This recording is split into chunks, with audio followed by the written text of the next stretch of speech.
ऐसे अवसरों पर होती है।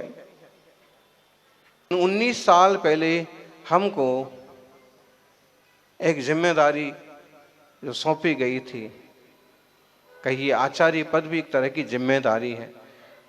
साधना से शुद्धि होती है, सिद्धि होती है, मुनि का जीवन सबसे महान होता है, लेकिन आचार्य या उपाध्याय एक तरह की जिम्मेदारी है और इसे निभाना खुद अपने आचरण का, अपने आचार विचार की विशुद्धि रखते हुए और जीवों के हित में साधन बनना, सहयोगी बनना, ये बड़ी बात होती है।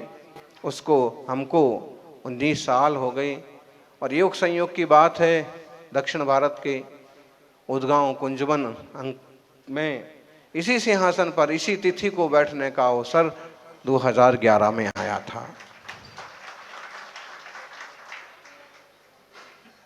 यानी स्वानुभूति करो, विषयानुभूति में तो बहुत समय चला गया, पद प्रतिष्ठा की अनुभूति में बहुत समय चला गया, मैं शरीर हूं, ये मेरा नाम है, ये मेरा पद है, इस तरह के भ्रम में तो बहुत समय चला गया। लेकिन मैं एक चैतन्य तत्व हूं, मैं आत्मा हूं, मैं ज्ञान घन हूं, देह नहीं हूं, देह नथी, हूं आत्मा छू, चैतन्य वस्तु। वही चेतना पुण्य करती है तो देव पर्याय में चली जाती है, वही चेतना पाप करती है तो दुर्गति का पात्र बन जाती है, और वही चेतना संपूर्ण विकारों से मुक्त होती है तो भगवान बन जाती है। हमारी चेतना की विशुद्धि के लिए हमारा पुरुषार्थ है। तीर्थों की वंदना के पीछे भी यही लॉजिक है।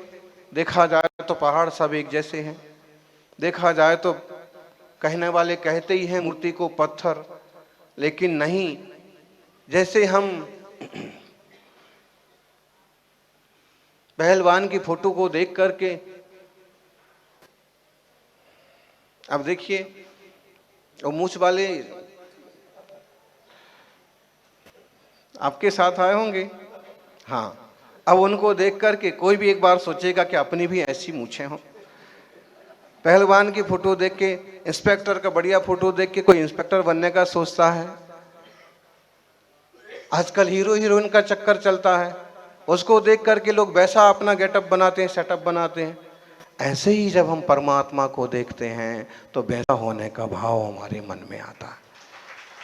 जब तीर्थंकरों को देखते हैं, जब तपस्वियों को देखते हैं, जब संतों को देखते हैं, तो वैसी शांति लाने का पुरुषार्थ हमारे मन में, जीवन में आता है। इसलिए इतना परिश्रम करके यात्राएं की जाती हैं। अब देखा जाए तो हम भी लगभग 1000, अगर दिल्ली से गिने तो घूम घूम करके हमको लगभग 3000 किलोमीटर चल करके हम यहाँ पहुंचे हैं। और फिर भाव रहता है कि जहां से अभी इतनी बड़ी, पूरा इतना बड़ा पहाड़ है, इतनी बड़ी प्रकृति है, और 72,700 मुनिराज यहाँ से मोक्ष पधारे, तो यहाँ से भी कहीं से पधारे होंगे। लेकिन नैमिनाथ भगवान के संबंध में कहते हैं वहां चरण बने हैं, 5वीं टोंक से मोक्ष पधारे हैं। अच्छा, गुरुदेव दत्त देखो शास्त्र में तो गणधर दत्त उनके एक विशिष्ट हैं, प्रथम हैं। कहीं ना कहीं इतिहास एक ही है, जड़ें हमारी सबकी एक ही है। जरूरत है मिलजुल करके भगवान की आराधना करें। अब रंग रूप तो अलग अलग होते हैं।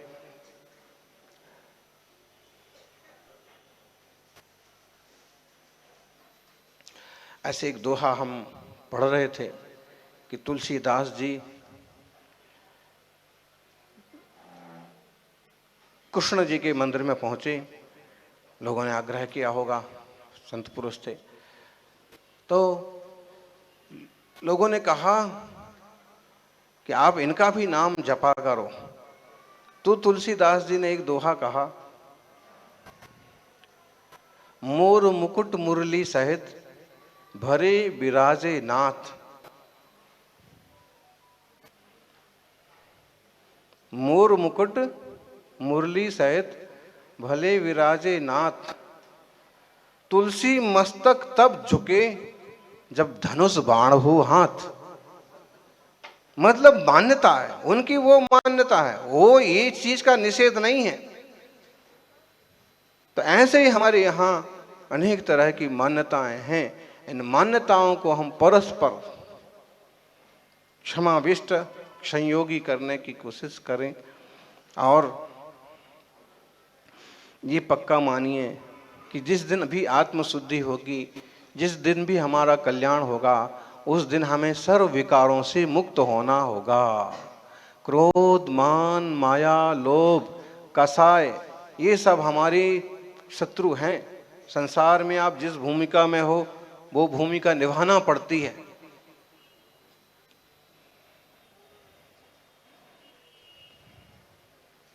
वो भूमिका निभाना पड़ती है, लेकिन हम उस भूमिका मात्र नहीं हैं, हम उससे बहुत अलग हैं, उससे कुछ और ऊंचे हैं। हम उस अपने पवित्र स्वभाव को पाने का पुरुषार्थ करें। तपस्वी सम्राट ने स्वानुभूति में जिंदगी बिताई, 10,000 और पास किए। इंस्पेक्टर साहब, हमारे गुरुजी ने जीवन में निर्जल 10,000 उपास किए, निर्जल। उनका जीवन 72 साल का था, मुनि जीवन 50 साल का। 50 साल में लगभग 30 साल पानी भी नहीं लेना। एक उपास मतलब 48 घंटे का। अब जैसे मान लीजिए कि हम कल हमारा उपवास है, तो आज 11 बजे आहार हुआ, उसी समय पानी, उसी समय भोजन, और अब कुछ नहीं लिया है और अभी लेना भी नहीं है, कल भी नहीं लेना है ही कल का हमारा उपवास। और कल दर्शन वंदना को जाने का भी भाव है, तो पूरा उपवास रहेगा कल भी।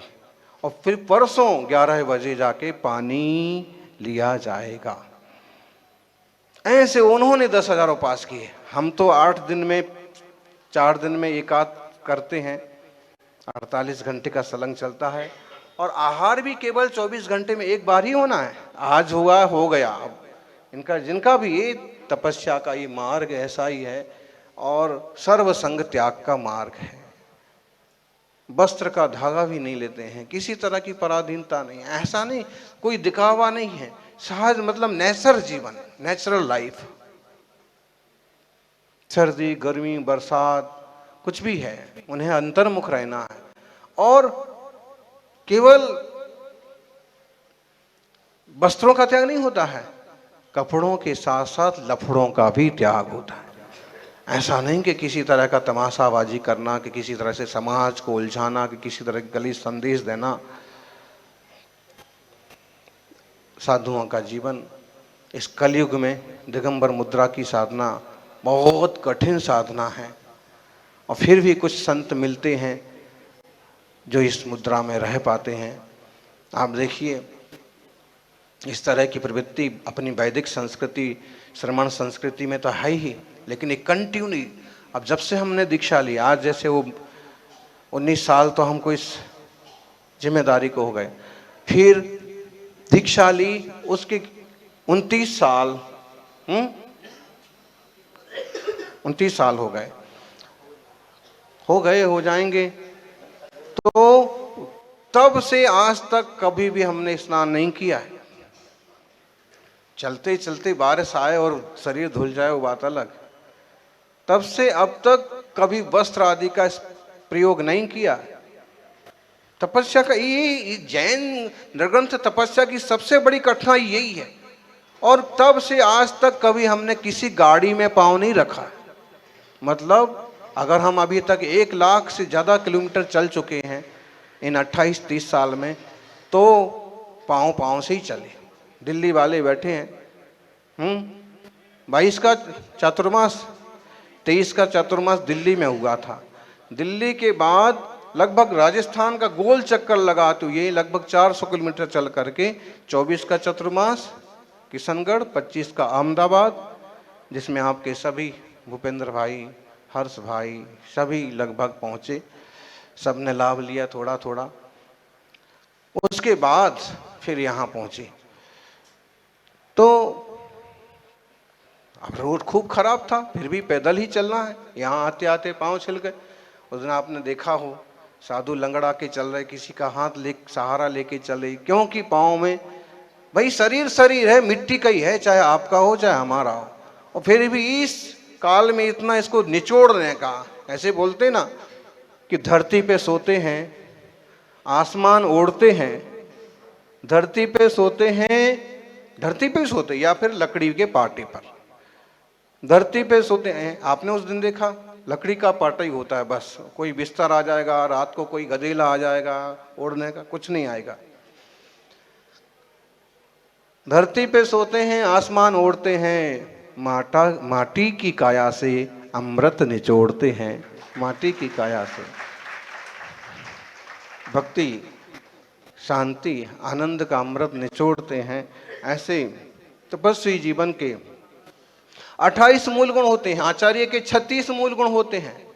क्षमा, मृदुता, ऋजुता, सुचिता, सत्य, संयम, तप, त्याग, आकिंचन, संपूर्ण ब्रह्मचर्य, 12 प्रकार के तप, 5 आचार, 6 आवश्यक, 3 गुप्ती, मन वचन काया को कंट्रोल में रखना। ऐसे 36 गुण, उपाध्याय के 25, साधु के 28 मूल गुण। मुनियों का जीवन बहुत सधा हुआ, बंधा हुआ, एकदम निष्प्रय होता है और जन कल्याण की भावना के साथ, जीव मात्र की रक्षा के हिसाब से तो विहार करते हैं। चींटी ना कुचल जाए इसलिए तो पांव पांव चलते हैं, किसी इंसान को तकलीफ ना हो। और फिर ऐसे में पांव पांव चलते हैं तो आदिवासी बस्तियों में भी, पिछड़े क्षेत्रों में भी जाकर के व्यसन मुक्ति का, शाकाहार का संदेश देते हैं, लोगों का जीवन बदलते हैं। ऐसा संतों का संयोग इस भूमि पर हुआ है, होता रहता है। सच में रोज दिए जलते हैं, रोज फूल खिलते हैं, लेकिन सौभाग्य से सन्मति सागर जैसे गुरु मिलते हैं, सन्मति सागर जी जैसे गुरु मिलते हैं। देह के भीतर ही कुछ है, हम केवल इंद्रियों के गुलाम न बने। ठीक है, गृहस्थ हैं, गृहस्थी के हिसाब से रहेंगे, लेकिन इंद्रियों के गुलाम न बने, मन के गुलाम न बने। हम अपनी चेतना की, अंतस की आवाज सुने और आत्म कल्याण के पथ पर बढ़ें। इस पवित्र गिरनार की भूमि पर हमारे सारे गुरुओं ने चतुर्मास किए। ये आज हमको साफ हुआ कि आचार्य महावीर कीर्ति जी, विमल सागर जी, निर्मल सागर जी, तपस्वी सम्राट सन्मति सागर जी, अच्छा, तो आचार्य श्री विद्यासागर जी की भी शीतकालीन वाचना हुई निश्चित रूप से। और संस्कृति मिली जुली है। देखो, कुछ तत्व हैं जो आपस में विसंवाद पैदा कर देते हैं। हम इस संस्कृति को संभाल के रखें। सनातन, सनातन में तनातन नहीं होना चाहिए। सनातन में वैदिक और श्रमण दोनों संस्कृतियां आती हैं। इस देश में आदिकाल से वैदिक और श्रमण संस्कृति साथ साथ चलती रही है। ऐसे ही में इसीलिए तो लोग